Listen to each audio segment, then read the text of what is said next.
Assalamualaikum warahmatullahi wabarakatuh. Perkenalkan, nama saya Ainur Lintang Basuni. Saya mahasiswa Pendidikan Masyarakat. Di sini saya akan berbagi salah satu sedikit mungkin yang saya bisa, dan ini juga sebagai anjuran juga dari pemerintah dan juga WHO. Bagaimana cara kita berperilaku sosial di masa pandemi ini tapi tetap aman, terjaga aman supaya tidak terhindar juga. Bagaimanapun juga berperilaku sosial atau interaksi sosial ini dibutuhkan oleh manusia. Jadi mari simak sebelum ke penjelasan yang lebih dalam atau sesuai subjek judul saya.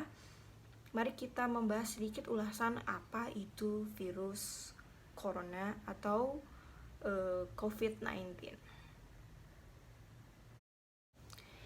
Yang pertama, apa sih itu corona? Atau seringkali kita sebut dengan sebagai COVID-19 atau COVID-19. Jadi COVID ini dianggap golongan virus. Kabarnya virus ini pertama kali datang di negara Cina, yaitu di daerah Wuhan, yang terdapat di pasar tradisional. Di sana itu berbagai hewan-hewan dijual. Salah satunya kabarnya virus ini datangnya dari kelelawar.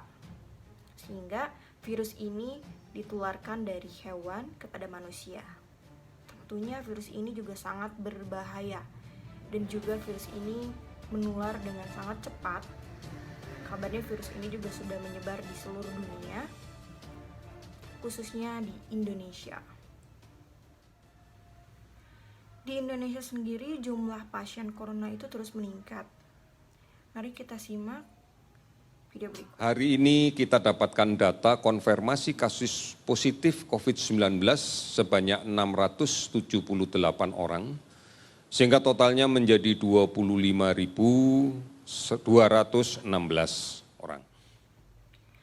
Lalu bagaimana virus ini dapat menyebar dengan cepat? Kabarnya virus ini menyebar melalui kontak dari seseorang yang terkena virus corona atau terjangkit virus corona yang sebut kita positif corona. Nah, jadi apa sih gejala-gejala, mungkin gejala awal yang mungkin kita rasakan ketika seseorang terinfeksi virus ini? Secara umum ada 3 gejala. Yang pertama yaitu dengan suhu 38 derajat, atau ini bisa dikatakan kita demam. Makanya seringkali kita kalau misalnya ke mall atau supermarket dan lainnya, kita dites berapa suhu kita, karena ini adalah gejala awal infeksi terkena virus. Yang kedua itu batuk kering. Yang ketiga adalah sesak nafas. Mungkin ada gejala-gejala lain yang mungkin disertai kepada yang terjangkit virus ini, seperti misalnya ada salah satu terkena virus ini yaitu merasakan bahwa dia tidak bisa mengecap bau dari hidungnya sendiri gitu. Dan ada pun gejala-gejala lain mungkin yang bisa dikeluarkan, dan bahkan seseorang yang terlihat sehat, seseorang yang terlihat bugar itu bisa terjangkit positif. Jadi dia tidak menimbulkan gejala apapun, tapi ternyata banyak juga yang terjangkit virus corona ini. Maka dari itu kita harus waspada untuk bagaimana kita berinteraksi, karena siapapun juga kita tidak tahu siapa yang terkena. Bahkan kita sendiri bisa menularkan kepada orang di sekitar kita. Maka dari itu, sebelum itu kita simak dulu penjelasan dari apa itu berperilaku sosial.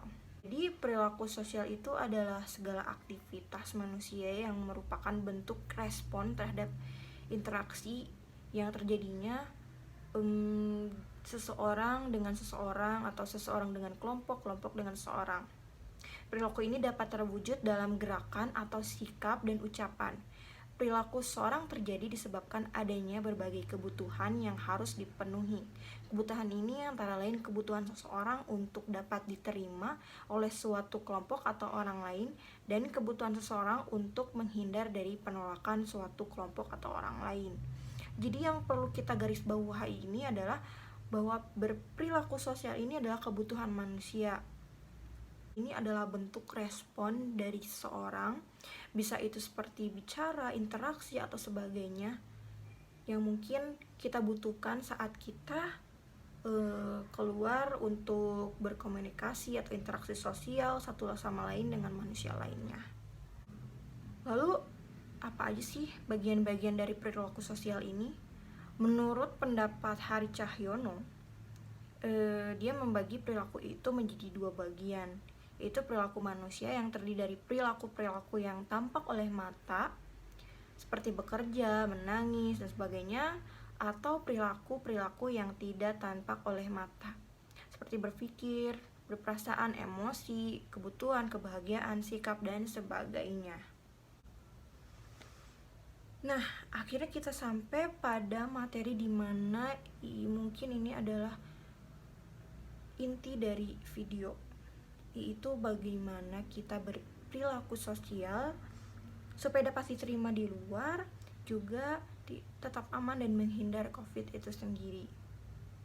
Karena virus ini itu bisa menyebar melalui kontak antara seseorang yang terjangkit virus dengan seorang lainnya, maka kita berperilaku sosial harus dapat diterima oleh seseorang dan juga jauh dari penolakan suatu kelompok atau seseorang. Maka dari itu kita harus berperilaku yang baik. Dan bagaimana berperilaku sosial yang baik itu agar kita diterima dan tidak ada penolakan saat pandemi. Yang pertama, mungkin seharusnya kita tidak keluar rumah jika memang tidak ada keperluan atau kepentingan yang mendesak. Jadi sebisa mungkin kita ada di rumah. Yang kedua, jika memang kita diperlukan untuk keluar rumah seperti bekerja atau membeli sesuatu, yang pertama harus kita lakukan adalah kita mencuci tangan kita dengan bersih. Karena dengan bercuci tangan dipercaya bahwa virus itu tidak akan menempel di tangan kita. Lalu selanjutnya kita harus memakai masker kain atau masker lainnya untuk menutupi mulut dan juga hidung kita.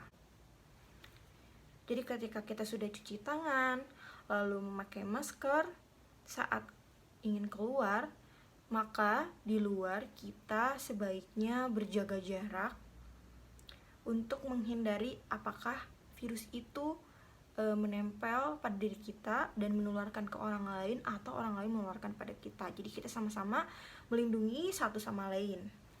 Nah, mungkin kita harus melakukan perilaku-perilaku tersebut untuk di pandemi ini agar orang lain menerima kita dengan baik gitu. Tidak penuh curiga ketika kita keluar, karena kalau misalnya kita tidak memakai masker atau tidak cuci tangan, mungkin orang akan risih gitu atau akan ketakutan. Makanya kita harus mengikuti anjuran tersebut karena tersebut juga anjuran dari pemerintah. Lalu selain itu juga mungkin ada hal-hal lain mungkin yang bisa saya sampaikan. Ketika pandemi ini kita harus berbagi tentunya kepada sesama, karena kita ketahui bahwa bukan hanya satu atau dua orang yang pekerjaannya hilang mungkin karena virus ini, karena tidak semua bisa bekerja di rumah. Jadi kita sebaiknya harus berbagi. Juga yang kedua, hindari untuk membeli terlalu berlebihan, karena ketika kita membeli berlebihan, orang lain tidak akan bisa juga memanfaatkan atau membeli apa yang dia butuhkan juga. Jadi sebisa mungkin kita harus membeli sesuatu kebutuhan kita itu sesuai dengan kebutuhan gitu, sehingga orang lain pun tetap bisa menikmati. Cukup sekian yang bisa saya sampaikan. Mohon maaf bila ada perkataan yang salah atau tidak enak didengar. Wassalamualaikum warahmatullahi wabarakatuh. Stay safe, sehat selalu. Dadah.